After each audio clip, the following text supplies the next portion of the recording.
If you still believe you have an obligation to bow, then you're like, come take it. And they say, that's illegal. And you say, okay, you can have it.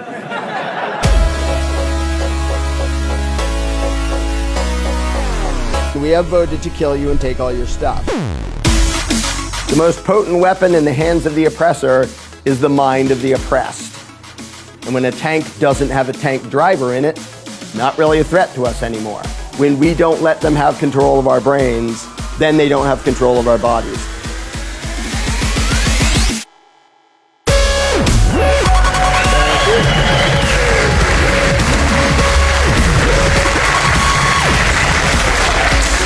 Thank you very much. I often use analogies to try to communicate ideas. This is an analogy. Ow, ow. Oh. Yo, dude, are you okay? Oh, yeah, I twisted my ankle. Oh, that hurts. Oh, oh. Oh, man, that sucks, dude. Do you need help? What are you going to do about it? Well, I don't know, I guess, you know what they say, I got to go home and light my hair on fire. What? No, what are you talking about? Your ankle, you twisted your ankle. What are you going to do about that?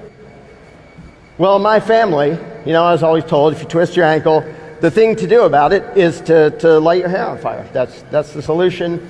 That's what my family has always done. I've always heard it from all my siblings my entire life. So that's what I'm going to do. I mean, what would you do? What's your solution? Well, I don't know. You could put ice on it, bandage it, maybe go to a doctor. What do you mean light your hair on fire? Like, whatever you do, that's not going to solve it. You're going to still have a hurt ankle and your hair is going to be on fire. Well, can you guarantee that the things you just described are going to fix my ankle? Well, I can't guarantee it, but it's pretty likely. I can guarantee lighting your hair on fire is not going to help. No, you have no solutions. It sounds too kooky. I'm gonna do what we always know is the solution to things. So, thanks for your help, but no thanks. You're kind of an idiot. Have a nice day.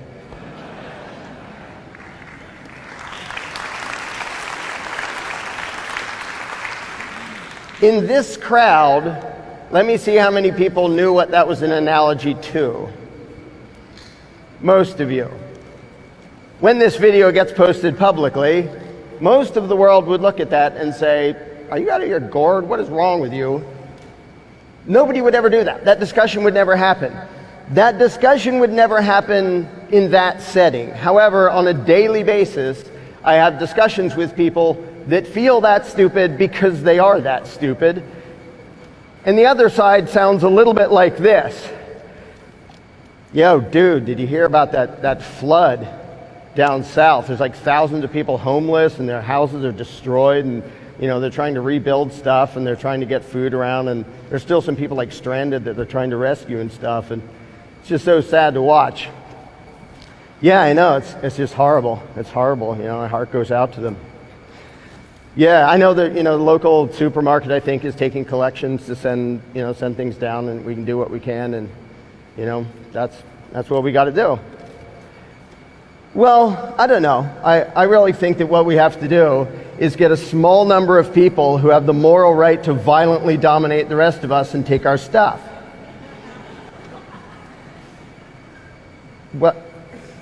What? No, the floods, you heard about them, right? We need to help. What are you talking about? What are you talking about? You want somebody to rob us and take our stuff? How would that help? Well, we have this group of people, they violently dominate us and take our stuff, and then we ask them nicely to take some of what they took from us and give it to the victims of this flood. So it's still our money. Why don't we just give money to the victims of the flood? Why would you do that? That doesn't make any sense. Well, this is how it's done. This is how it's done. And I don't necessarily trust people to be generous with your own. Oh, okay. So it isn't your money. It's not. You're not quite dumb enough to appoint a thug to rob you to give your money. It's you want to take somebody else's money and give it away and feel good about that. Well, I happen to think that's totally immoral, but setting aside the immorality of doing that, isn't your idea still sort of stupidly inefficient? Why don't you just take a gun and go rob somebody, like some rich person? I'm guessing that's who you're talking about. Go take a gun and rob somebody and give some money to the poor people. Again, I think that's immoral, but I mean, wouldn't that be more practical than your solution? Well, no, I would never do that. That's bad. That's robbery. That's evil. That's completely immoral. No. I want somebody else to do it for me, and then it's perfectly fine. It's in what way is it perfectly fine? Well, we vote on it, and we let the rich guy vote too. So it's democracy, and it's representative and all that. Oh, okay, so gang rape, where the gang lets the woman have a vote, and she loses, but the outcome's okay because everybody had a vote? Oh, come on, now you're just being extreme. Like, I would never do that. This is how statists actually think, and it's how they actually can't see what they are advocating, and they've been taught to view things this way. And there are a bunch of other examples I could give. I may give an abbreviated one of, hey, I have a cousin who's, been addicted to hard drugs, and it's been really sad to see, and, a few of us want to talk to him and see if we can help out. And, obviously first he has to admit that there's a problem. We can't force anything on him, but it's sad to see, and we're trying to help out. Well, I think what we need is a small group of people that has the moral right to violently dominate the rest of us and take our stuff.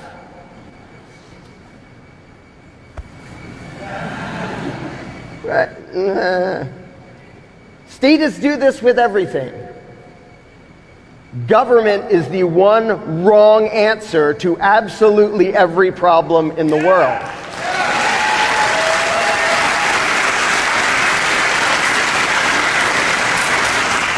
And the most ridiculous example of that is also the most common example of it, and it goes like this. Whoa, did you hear about Bob, the guy who lives 2 streets over? Last night someone broke into his house and took a bunch of his stuff. They wrecked the place and stole a bunch of his stuff. He was actually home, and they threatened him, and he was scared, and he hid. They didn't kill him, they didn't hurt him or anything, but he was scared. This is his own house. That's got to be traumatic. And they ran off with a bunch of his stuff, and that's just, I don't know, maybe we need like a town watch or something, or keep other people's numbers handy or something to help out. No, I think what we need is a small group of people that has the moral right to violently dominate the rest of us and take our stuff. Were you not listening? That was the problem, is a small group of people that uses violence to beat us up and take our stuff. Well, yeah, but what we need is a different small group of people that bosses us around and takes our stuff, and then we can ask them nicely to please hire somebody to stop anybody else from beating us up and taking our stuff. That is the fundamental basis of statism. It's stupid, it's insane, and I believed it for many years, and that's embarrassing as hell.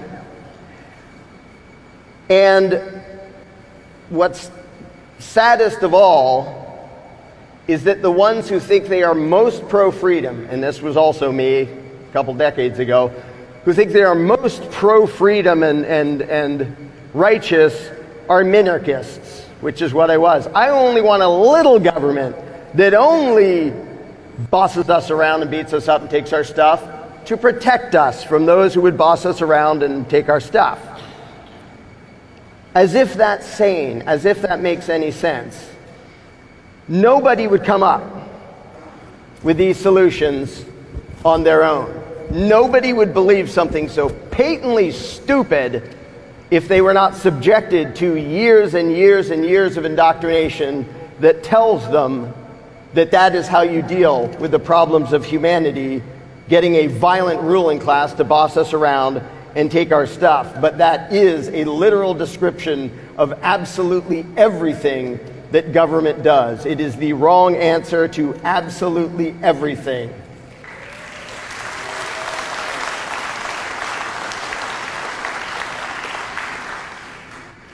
But this is the paradigm that's still in most people's heads. It is what they are brought up with. It is what they see. It's what they get from their parents and their teachers and society and the TV and government and the media and movies and everything around them. They think it's normal. I used to think that trying to get people to see the insanity of government was analogous to a cult deprogramming, until I realized it's not analogous. It is. It is a cult deprogramming. It's just the cult has 7 billion members, so it takes a little more effort to get people to see how insane it is, because they are surrounded by people who have been taught to believe the same lunacy. And if you just look at the big picture, like you back up, the guy who said, well, we need government to tax us to help with flood relief. You back up and you see the picture. All right, here's a big map of the whole world or a country or whatever size you want it to be. There's lots and lots and lots of people in there. What does government add? It doesn't add any resources. What it gives away, it takes from somebody productive first. It doesn't add any technology, doesn't add any know-how. All it adds is violence. But people have this Santa Claus view of reality of, well, we normal people could never afford to help people out. Like if there's a big flood and all these houses washed away, we can't afford it. But for some weird reason, we can afford to have those people steal our money, waste most of it, and then pay for it. But people have this weird contradiction in their heads where they, and there's a lot of examples, where they know something quite clearly, but they're trying really hard to not know it. It's like active delusion, willful ignorance, where if you ask people, where does government get the money to help these people to pay for this or that, most people will eventually figure out, well, from taxation. Well, then don't ever say we can't afford it. We're paying for it either way. It's just whether we get to choose or we get robbed by a bunch of thugs and then they waste our money. But people have this twisted, demented view as if it's actually Santa Claus, as if this thing called government has superhuman rights and superhuman abilities and superhuman resources, when all it is some human beings who are nasty and violent. But we are trained to think this way. We are trained to view reality that way. When you're the little kid in school and you sit there quietly and you do as you're told, you are learning above all else there are two very different kinds of people. They may look like the same species, but there are obeyers where it's never your job to solve any problem. And if you do, you get in trouble. If you defend yourself, you get in trouble for fighting. Doesn't matter who started it.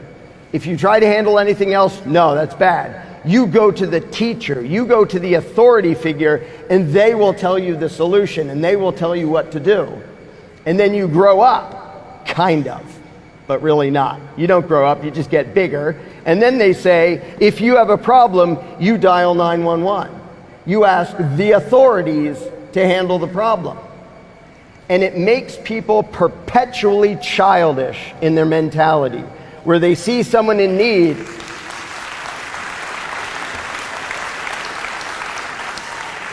They see someone in need and they think, well, that's what government welfare is for. They hear about crime and they say that's what police are for. They hear about somebody might invade us, which is usually a total lie. And they think, well, that's what government military is for. They think like children, where every problem is somebody else's to deal with and always authorities to deal with. Not their neighbor, not their friends, not the random people, but the special people who went to authority and say, can I be your enforcer? Can I have a badge that says I am a piece of this thing called the law and authority and government? And so the indoctrination continues, and we think we grow up, but you don't. There's one kind of person who's actually grown up. They're called anarchists.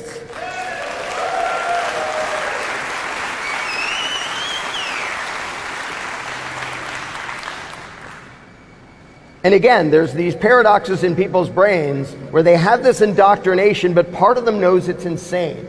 And when Amanda and I do our Candles in the Dark process, the entire point is to help people see the conflict already in their own head. You don't have to give them your values and your moral code. You just have to find within them the thing that already contradicts the authoritarian garbage they were taught. One way I did this, it was years ago, in an event I called Escaping the Myth. I'd have a group of people. I did a few different sizes, and I said, let's pretend, and there's political left, political right, a few anarchists sprinkled in there.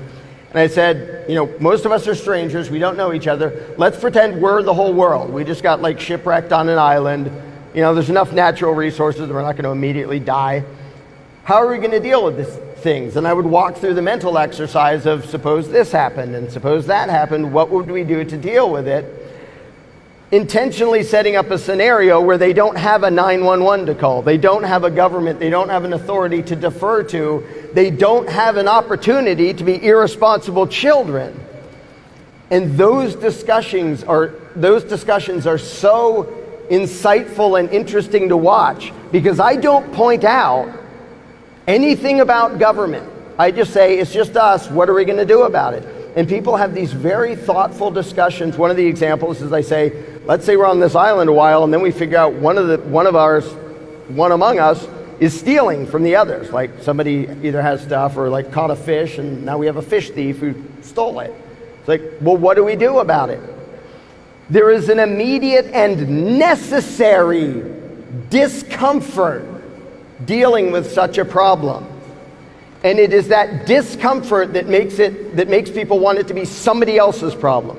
Let authority handle it. I don't want to be the one who has to figure out what to do about this person who's a thief, or this person who's drunk off his gourd, or this person who committed fraud, or this person who's just kind of not paying attention and being negligent. I don't want to be the grown up. I don't want it to be my responsibility. We need a government to do it. But if you set out a scenario in which there isn't that, suddenly a lot of people, for the first time in their lives, think and act like responsible adults. They don't go to the stupidest solution to every problem, which is government violence. They think about it in terms of, all right, we're all just people. What do we do about this? And then you start talking and you start communicating. It's like the teacher left the room and never came back. Ooh, crap.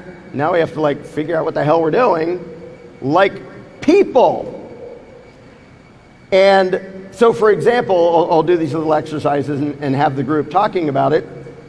And somewhere in there, I'll throw in a suggestion of the government solution, and it's so stupid that every time, literally, people laugh at it. I say, we're figuring out how to deal with, well, what about, water? We know to go collect water, or building huts, or protecting against the thief, or whatever it is. And I say, well, how about we just choose one person, and we decide that he tells the rest of us what to do, and we have to obey, and he has the right to hurt us if we don't. People go, what? No, what kind of stupid suggestion is that? It's the suggestion that 99% of the world uses to solve 99% of the world's problems. Because they were taught that that's sane. They were taught it's necessary. They were taught that it's legitimate, and it's utterly loony. And they only believe that because of the indoctrination. And again, you can watch their brains dance around to try to ignore things that they already actually know. One is they will talk about, well, people, when you suggest a society that doesn't have a ruling class, they'll say, well, people are naturally pack animals, and they work together, and we organize, and we form hierarchies, and we find consensus and stuff. And I'm like, yeah? Well, that's government. No, it freaking isn't. And you know it freaking isn't. You know it has nothing to do with consensus, but the statist will reinforce the lie he was taught to make himself feel better about it. To make it so he can actually imagine that working together and organizing in cooperation is government. And it takes like 3 questions to say, okay, so government says you have to give us some money for this bridge that goes nowhere. What happens if you disobey? And then suddenly they face the fact that it's violent. They know it. Part of them knows it's violence from the very beginning, but they don't want to admit it. They don't want to see it. So the way they describe it is repeating the propaganda they were taught. And what we do in Candles in the Dark is to try to get them to see that, no, you actually know what it really is. And the reason you describe it in the fluffy and accurate way is because the literal reality makes you uncomfortable. And it's very important and it's very good that that is the case, because it shows that it doesn't match the moral code of the vast majority of human beings. They don't want to say it out loud. One of the main things we focus on in Candles in the Dark when talking to somebody is don't talk in abstract, vague policy fluff. Make it literal and specific and personal. Don't say, well, I think guns should be restricted to those who've blah, blah, blah. All right, that's nice. If I have a gun and the government says I'm not allowed to, I didn't threaten anyone, I didn't hurt anyone, but I still have one, they say I'm not allowed to, and I still do, what do you advocate be done to me? And they will immediately become uncomfortable, and their brain will immediately jump to something, well, there have to be consequences for breaking the law, and if you break the law, they'll arrest you. I'm aware of that. That's not what I asked. I didn't ask what would happen to me. I asked what you want to happen to me. What do you advocate happen to me? And the fact that statists so often flounder around and don't want to say it out loud is because they know it's wrong. Their conscience tells them it's wrong. They don't want to admit what they suddenly realize they have been cheering for. And again, that is a very good sign, because that's what we have to feed and nurture and bring out of them. The part of you that feels bad about admitting what government is, that's called a voluntarist. The crap you were taught on top of that, that is what has to be done away with. Because what almost everybody really is deep down inside is a voluntarist. Such that my original silly back and forth, everyone would think that's ridiculous. Nobody would ever do that, even though statists really do argue something that is that ridiculous, especially when it comes to protection. We need a giant thieving thug to protect us from thieving thugs. People try to hide from themselves beliefs that make them uncomfortable. And the more you can bring it out of them, the more you can make them reconsider what they are actually condoning, the better chance there is that they will choose the morality that is inside them over the indoctrination that somebody else has smashed in their heads. And it's very important to keep that in your mind when talking to them. That all these people, the vast majority, even if they're out there vociferously demanding this or that authoritarian injustice, they are also victims of this lie. They are victims of the authoritarian garbage that says, well, we need this and it's righteous if it's law. And it's very easy to forget that, especially if they're there advocating something like profoundly evil, like the war on drugs. Oh, lots of people have habits we don't like. Let's send SWAT teams through the front door and maybe shoot them or put them in a cage. That's insane and evil. And the only reason anybody advocates it is because they were taught that, well, if you do it by law and legislation and by authority, then it's perfectly okay. But they don't like to be specific, and they don't like to be literal, because their moral code tells them that's wrong. And their view of reality, they talk in the same fluff they were taught. For example, the concept of laws. They have this vague notion in their head of, we need law. Well, what does that mean, and why do we need it?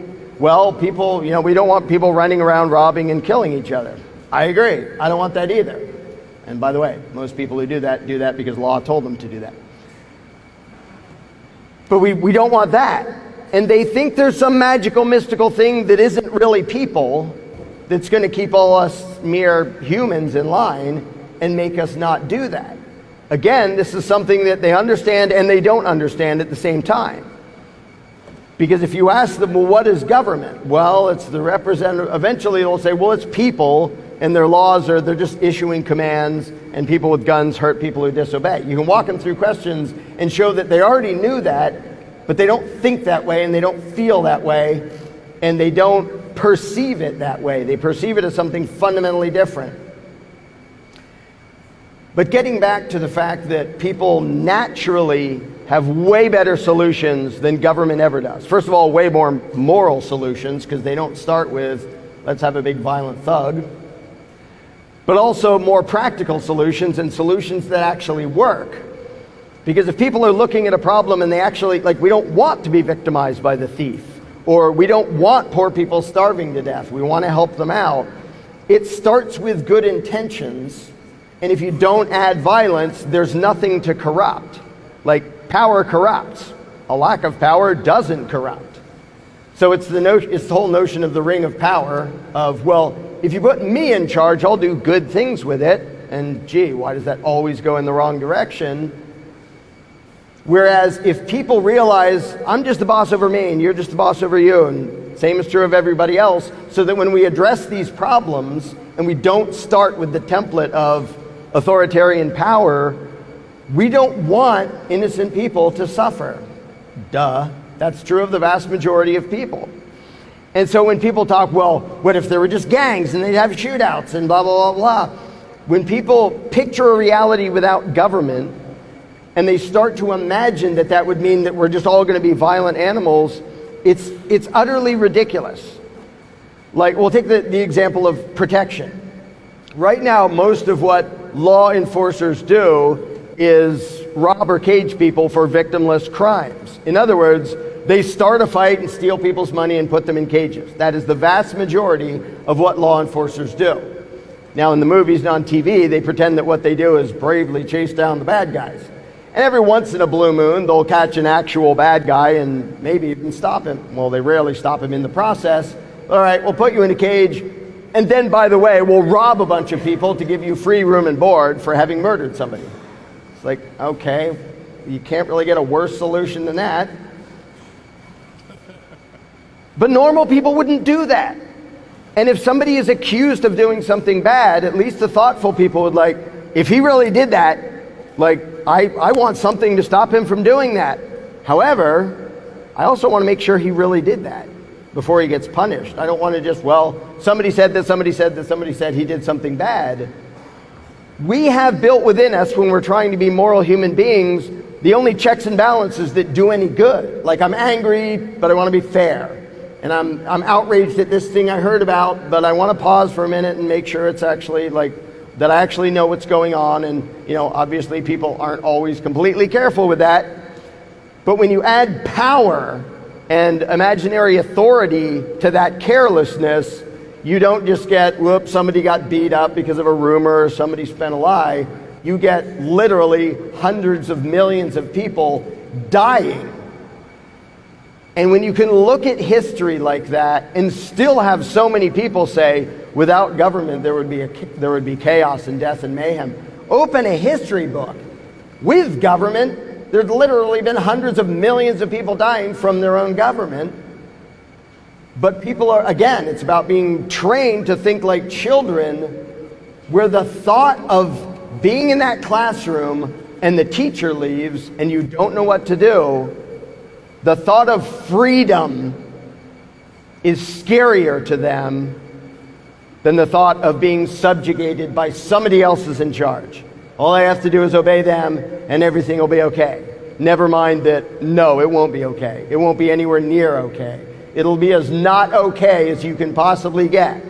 And you look up all the least okay things that have ever happened in the history of the world were almost always a direct result of an authority giving an evil command and a bunch of statists obeying it and implementing it and enforcing it. And yet people still have this childish mentality that says, you know, that this classroom would be chaos if we didn't all listen to the teacher. What if you grow up and listen to your conscience instead, and that doesn't occur to most people? But when they're forced into a situation where they have to think about it, like, if there wasn't a war on drugs, or you're not dumb enough to call the police because you have a friend with an addiction problem, Nobody says, well, I know, I'll point a machine gun in his face. Like, no. Almost nobody is that stupid, except cops. Say, all right, we don't want them to hurt other people. We don't want them to hurt themselves. How do we address this? Same thing with helping the poor. Same thing with education. Same thing with, a zillion different problems. And the difference in the way people talk when the responsibility is on them, like, what would you do about this, is difference between night and day.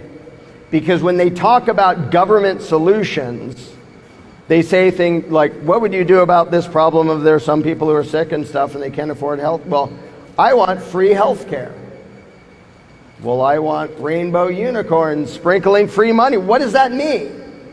Well, I want them to be given free stuff. From who? From the people. From government? Okay, where did government get it? They speak in fluff because they think in fluff, because if they don't, they feel bad about it.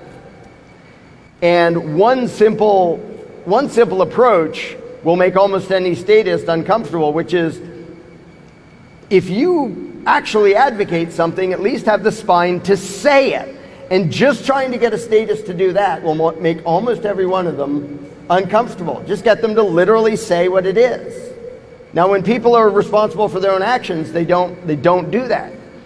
Like, for example, if I'm talking about if somebody breaks into my house with an axe in the middle of the night, I'm going to shoot him.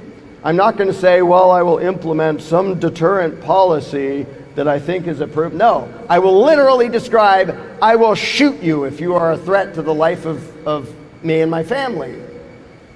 So why is it that when all the statists advocate government solutions, the one wrong answer to everything, they always speak in terms of fluff. When you say, oh, what do you want done with the poor? A grand total of 0 statists will give the first description as, I want men with guns to threaten violence against all those people, to force them to hand over money and then give some of that to the poor.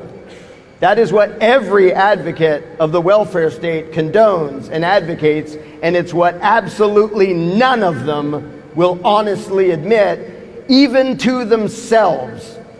And that's the important part, because if you can bring it up to the surface to the point where they have to see it in themselves that, ooh, that really is the reality of it, then they get uncomfortable. One of the easiest ways to do that is when it comes to gun control. Gun control being a euphemism for gun violence, which most of us understand, and most of the people in the world will be like, what? No, gun violence is what we're against. Okay? You're against gun violence. So there I am in my home with my AR-15, not threatening anyone, not shooting anyone. In fact, it's in a safe. What do you want done to me? Well, there have to be consequences. Again, they do the tap dance. A half hour later, it suddenly dawns on them, gun control means sending men with guns into your living room to drag you away or shoot you because you have the same kind of gun as the guy I just asked to go into your living room to point a gun at you. Like, when it gets literal, nobody can say it with a straight face. And yet when it's not, when it's in the realm of fluff, there are so many peacenik leftists that feel perfectly fine about saying, I'm an advocate of gun control. Because they're unaware of the fact that what they're literally saying is, I'm an advocate of men with guns coming to you and threatening to kill you if you don't disarm. Oddly, none of them want to say it that way. And none of them want to think about it that way, because they don't want to see the answer, the solution that they're actually advocating. The belief in government is a mental crutch. It's what we do to be lazy and irresponsible and stupid. Because if you think something is justified, you don't need to ask somebody else to do it. You might think, I have the right to do this. I have the right to mow my lawn, so I have the right to hire somebody else to do it. Every single person who votes for government, any size, any flavor, any kind, doesn't matter. Every single one.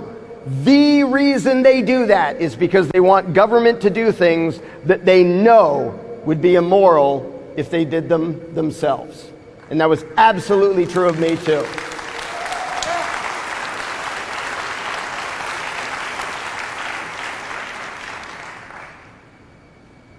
And on the other hand, if you think authoritarian power is legitimate, you are going to use it. You are going to cheer for the initiation of violence. If you think the ring of power is good and you're wearing it, it's like, well, now I get to be in charge, you're going to be a violent psycho. You can't not be. You cannot believe in government and not advocate immorality. You literally have to advocate immorality if you advocate government. And the reason they put so much fluff on top of describing what they condone is because deep down inside, part of them knows they're cheering for evil. And the little island exercise I use is one of my favorite ways to get people to think like adults. And what's very encouraging about those is that very quickly you'll see that most people, even if they're not all that educated, maybe they're not even all that smart, maybe they don't know each other, but they immediately go into the mode of, all right, well, how do we deal with this? How do we act as responsible adults? Because you've taken away the crutch. It's like, but I've walked my whole life on the crutch of authority will fix it. Well, too bad. Now you have to think like a grown-up. And just that exercise demonstrates the potential of humanity. Just trying that with people demonstrates these are people I could get along with really easily. We could peacefully coexist really easily if they hadn't been indoctrinated into believing in the one wrong answer to everything. So basically, to sum it up, what statism is being an irresponsible, irrational, immoral, bratty child. And it doesn't matter how many layers of fluffy rhetoric you use, it doesn't matter how nice your suit is, and how dishonest your rhetoric and spin is while you're describing the government violence you advocate. While anarchism, or more specifically voluntarism, is being a grown-up. It's recognizing, all right, I'm me, you're you, we shouldn't be, attacking each other. How do we figure this out? How do we deal with this? And it's necessarily uncomfortable. And it makes people want to run back to being caged animals. Animals that have grown up all their lives in a cage. A lot of them, if you open the cage, they'll back away. I'm not going out there. That is humanity. Humanity is domesticated livestock that's been trained to fear freedom and instead believe in the stupidest answer to almost every problem.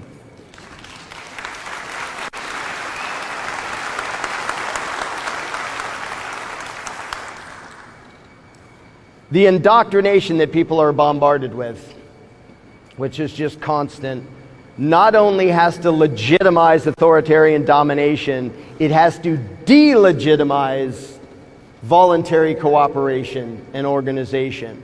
So government has to try to convince people, you can't possibly care for the poor. There's so many of them. Or you're just so greedy you're not going to do it. We have to come up with some reason why the sane, rational, moral answer isn't going to work. And they will insist to you that'll never work. And we can't trust you to have guns to defend yourselves. There would be shootouts in the street over every fender bender. Because you're all stupid, violent animals. You need us controlling you and giving these solutions and giving these answers because it would be chaos without us. So a project that I'm just now completing is a little booklet called What Anarchy Isn't. And it's a little animated or a little illustrated thing, full color. It's almost like a comic book. Very basic explanations that anybody can follow. It's like 40 pages and it's about this big. And it's made to mass produce and print a whole bunch of them so you can just hand it out and leave them lying around. One big benefit of that is as soon as you talk to somebody, if they feel like, oh, you're trying to talk me into something and your ideas sound weird, they're likely to try to put up a wall and get into an argument and stuff. Whereas if they just find something lying around, some little colorful thing like, wait, what the heck's this? Their mind is way more likely to be at least receptive enough to see, wait, what even is this? And it's a very, in one sense, it's sort of like a kindergarten explanation. Unfortunately, when it comes to philosophy, the whole world is basically at the kindergarten level because they've been taught such garbage and not allowed to actually think about things like self-ownership and non-aggression, which should be patently obvious to everybody. So they need it at that low level. So we're making these and spreading them around all over the place. If you want to find me afterwards. I have a thing with a QR code where you can scan it and you can see the entire contents of this little booklet thing and download it for free, and you can share the PDF. But we really wanted to make the printed version because I think that lying around all over the place, first of all, imagine you're one of the control freaks at the top and you know that thing's lying around, and one at a time your subjects are going to go, kind of sounds like what I want. Thought it was chaos and mayhem. Because, like I said, they have to legitimize their one really stupid answer and delegitimize the thousands of rational answers. And that main focus of trying to get people to think in terms of a central master plan is so key to it. Because again, that's getting people to think like irresponsible children. What is the teacher going to do about blah, blah, blah, blah, blah? And as long as they have a promise, don't worry, the teacher has a plan. Okay, then it's not my problem, it's not my responsibility, never mind. And so many statists, when they start to see the idea of a stateless society, they're like, but how would we do stuff? You're one of us. You're one of the people who has to figure out how we do stuff and gets to decide how we do stuff. And you get to decide what things you're going to support and how you're going to help your fellow man and how you're going to protect yourself or organize to protect other people or whatever it is. But the discomfort of being grown up makes a big disincentive for people to want to even think about it because they've been trained to be domesticated livestock. But it's so important just to point out that the foundation of statism and authoritarianism really is as ridiculous and insane as my silly little skits that I started this with. It really is that ridiculous. When people advocate any government solution, they really are advocating having a small number of people with the right to violently dominate and rob the rest of us. That is the literal reality of it. And just getting people to see that, which is a huge challenge, but if you can just get people to see that, you'll start to get them to see that government is the one wrong answer to absolutely everything.